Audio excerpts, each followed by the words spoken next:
আমি ভিতরে বসে আর বাবা গরুর গাড়ি চালাচ্ছে। সারাদিন খাওয়া দাওয়া ঠিক করে হয়নি, জোর জল তেষ্টা পেয়েছে, তাই আমি বললাম, বাবা, ও বাবা, বলছি কোনো পুকুর দেখে গরুর গাড়িটা একটু থামাও না, খুব জোর জল তেষ্টা পেয়েছে। এখন কোথায় জল পাবো রে, আর একটু সহ্য কর, এক্ষুনি ঘরে পৌঁছে যাব। আচ্ছা ঠিক আছে। বলছি কাল শিমুলতলি হাটে যাবে নাকি? যাবো তো বটে। তোর যদি শরীর খারাপ লাগে তাহলে কাল একটু আরাম কর। পরশু থেকে বাদামপুরে মেলা শুরু হবে, টানা 1 সপ্তাহ ধরে। হ্যাঁ, কদিন ধরে ঠিক করে ঘুম হয়নি। কালকের দিনটা তুমি একটু সামলে নাও, আমি পরশু থেকে যাব। তারপর আমরা ফাঁকা রাস্তা দিয়ে বাড়ি ফিরছি। কোনো জনপ্রাণী নেই। মাঝে মাঝে তাল গাছগুলো মাথা উঁচু করে দাঁড়িয়ে আছে, দুপাশে বাঁশ গাছের সারি। কাঁটা বেশ ছমছম করছে। রাত বেশ হয়েছে। রাত জাগা পাখির ডাকে মাঝে মাঝে সারা শরীর কাঁটা দিয়ে উঠছে। ভ্যাপসা গরম, বসে বসে ঘেমে স্নান করে যাচ্ছি। কিন্তু হঠাৎ গরুর গাড়িটা যত বাঁশবাগানের ভিতর প্রবেশ করছে ততই যেন ঠান্ডা লাগতে শুরু করছে। হঠাৎ করে পরিবেশ যেন তার রূপ বদল করেছে। আমি বাবাকে বললাম, বাবা, বলছি হঠাৎ করে এমন ঠান্ডা লাগছে কেন? শক্ত করে ধরে বস, আমি গরুগুলোকে আরো জোরে ছোটাচ্ছি, জায়গাটা ভালো না। বাবা আর কোনো কথা বললেন না। গরুগুলো যেন বুঝতে পেরেছে জায়গাটা খারাপ। তারা ইচ্ছে করে জোরে ছুটতে শুরু করেছে।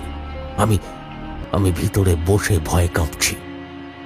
গরুগুলো যেন ছুটছে, কোথায় কিছু বলা নেই কওয়া নেই, কিন্তু হঠাৎ করেই গরুগুলো থমকে দাঁড়িয়ে পড়ল।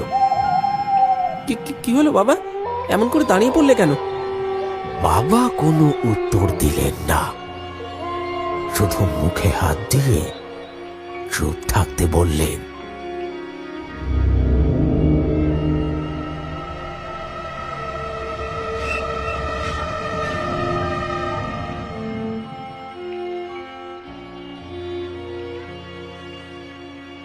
কি গখুড়ো, চুপ করলে কেন?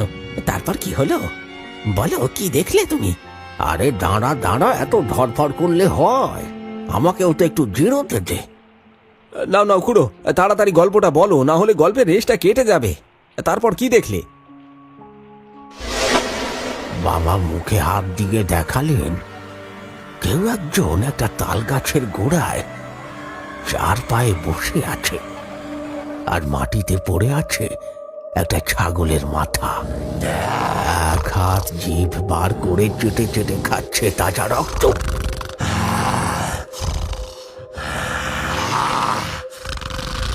ভয়তে গরুগুলো চিৎকার করতে শুরু করেছে। আচমকাই দৃশ্য দেখে বাবা একটু ভয় পেয়ে গেছে। কি করবে বুঝতে পারছে না, গরুগুলো চিৎকার করেই চলেছে। তখনও সেই পিশাচ এক মনে চেটে চেটে রক্ত খাচ্ছে ওই ছাগলের কাটা মুন্ডুটা থেকে।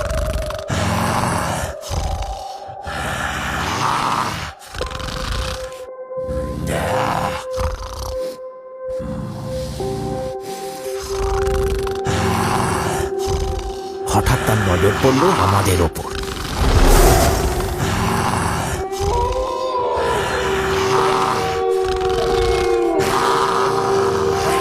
বন্ধুটা তাতে কামড়ে উঠে দাঁড়ালো, হিংসা চোখে তাকিয়ে আছে গরুগুলোর দিকে। গরুগুলো ভয়ে দড়ি ছিঁড়ে পালানোর উপক্রম করছে। ওদের সুবিধা নয় দেখে বাবা ফিসফিস করে বলল, এই একটা কাপড় বার করে দে তাড়াতাড়ি, দেরি করিস না, হাতে সময় কম।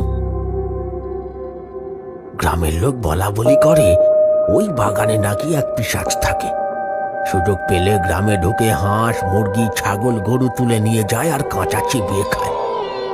কয়েকজন বাদে তেমন কেউ সেই পিশাচকে আজ পর্যন্ত চোখে দেখেনি।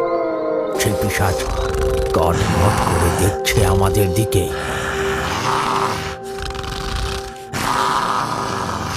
আর এক মুহূর্ত দেরি না করে কাপড়ের পুঁটুলি খুলে কয়েকটা নতুন জামা কাপড় বার করে বাবার হাতে দিলাম। সেই পিশাচ গর্জন করতে শুরু করেছে। বাবা গরুর গাড়ি থেকে লণ্ঠনটা নিয়ে কাপড়গুলোতে আগুন জ্বালালো।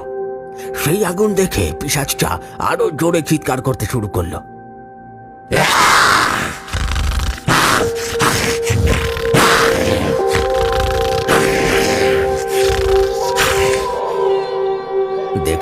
যাচ্ছে পিশাচটা ভয় পেয়েছে আগুন দেখে। তখন বুকের ভেতরটা ঢিপ ঢিপ করছে আমার আর বাবার। আচমকা সেই পিশাচটা ছাগলের মুন্ডুটা মুখে নিয়ে ঝাঁপিয়ে চলে গেল বাঁশ মুড়ে দাঁড়ায়।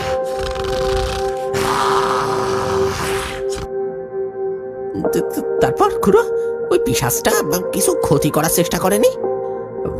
হয়তো চেষ্টা করতো, কিন্তু আগুন দেখে সেই পিশাচ সেদিন ভয় পেয়েছিল, তাই হয়তো আমরা সেই যাত্রায় বেঁচে গেছিলাম। তারপর থেকে একটা জিনিস বুঝতে পেরেছিলাম যে সঙ্গে আগুন থাকলে ভূত প্রেত পিশাচ কেউ কাছে ঘেঁষতে পারে না। তাহলে তো খুড়ো আগুন নিয়ে রাত বিরেতে শ্মশান মশানে ঘোরা কোনো ব্যাপার নয়। না না, ওটি একদম করতে যাস না। সব ভূত প্রেত কিন্তু আগুনে ভয় পায় না, তখন কিন্তু প্রাণে মারা পড়বি। তাই সাবধান, ভূত প্রেত নিয়ে একদম ছেলে খেলা নয়। চল চল, অনেক রাত হয়েছে, অনেক গল্প হয়েছে, এবার যে যার বাড়ির দিকে চল।